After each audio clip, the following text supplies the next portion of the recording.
This is TechCrunch.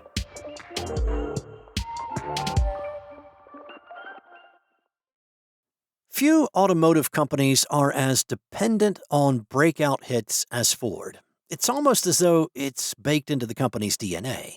From the Model T and the Taurus to the F 150 and the Explorer, Ford has lurched from one success to another. Recently, though, the automaker has been coming up empty handed. While its U.S. vehicle sales rose 6% year over year to 2.08 million last year, they are today less than half their peak of 4.48 million in 2000. Of the new vehicles that Ford has introduced in recent years, none have become a sensation. Ford CEO Jim Farley is betting its forthcoming EV pickup, Fathom, will change its fortunes, calling the introduction of the truck and its universal EV platform a Model T moment for the company. Ford needs a product that can compete with Chinese EVs, which have been taking the world by storm. Yet, for reasons that are both within and beyond Ford's control, the Fathom is unlikely to be another Taurus or Explorer, two hits that drove Ford sales in the 90s. Fathom could be a minor success. Any way you spin it, the base model will be a good deal. On Thursday, Ford said the Fathom would start at $29,945, including the destination fee. That is significantly below the $50,000 average for new vehicles and the $56,000 average for EVs. It's also about $5,000 lower than the Keating line, the average listing price for the largest price segment available at dealers. But consumers do not decide to buy a car based on price alone. Here's where Ford could run into some challenges. The Fathom will be a compact pickup truck, a form factor that the market largely ignored until Ford started selling the Maverick in 2021. The Fathom is entering an underexploited niche, but it doesn't appear to be one with enormous potential either. Sales of the Maverick offer a clue. They've been brisk, but at 155,000 last year, the small truck is not a blockbuster either. The Taurus sold more than twice as many at its peak in 1992. Now, the Fathom appears to have a few advantages over the Maverick. For one, passengers should enjoy a bit more interior space.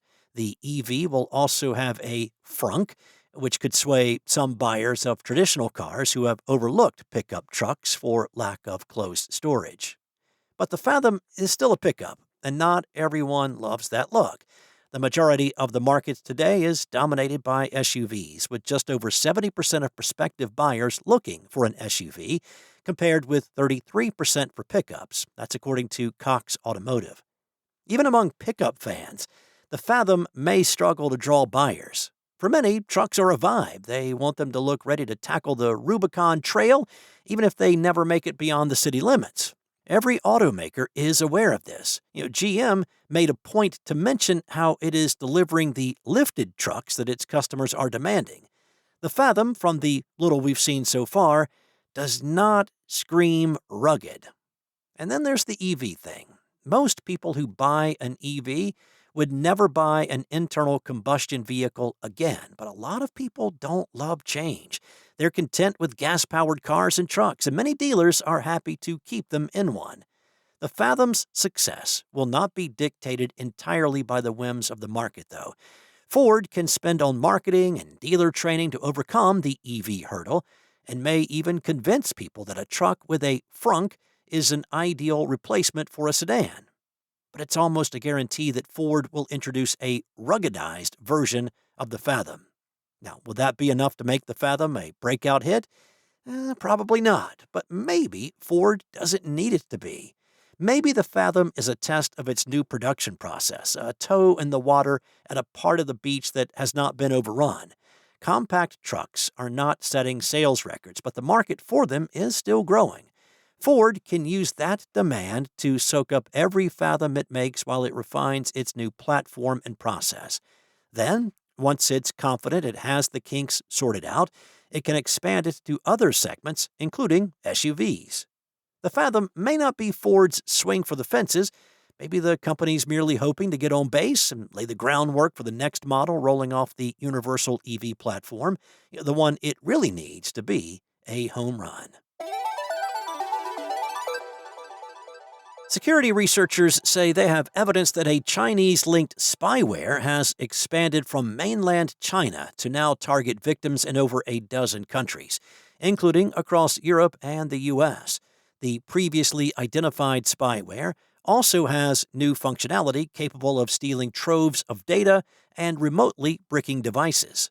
The researchers at cybersecurity firm Arctic Wolf said that the LightSpy spyware, first discovered in 2018 and previously linked to Chinese state-backed hackers, has since evolved into a commercial spyware platform operated by a single threat actor who caters to governments, enterprises, and militaries. The platform is said to feature custom branding, billing, and demos for advertising it to prospective customers. The findings underscore how the use of spyware continues to proliferate beyond governments and nation-backed hackers, and more broadly into the private industry. LightSpy is a modular spyware platform that allows whoever is controlling it to attack a multitude of different devices, including smartphones, Apple devices, Linux servers, and Windows PCs. By using exploits for each device, the spyware can steal large amounts of sensitive information from its targets, including precise location data, chat messages, screen recordings, and stored passwords. The researchers also said the code is capable of remotely wiping and destroying data on a compromised device.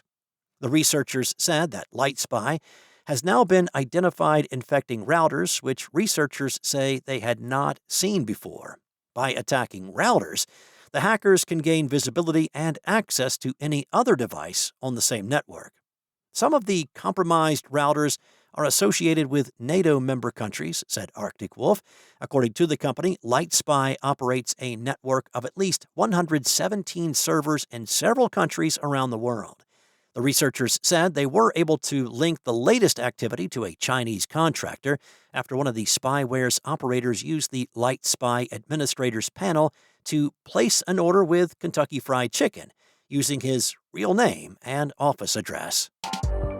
That's all for now. For the latest in tech news, go to TechCrunch.com.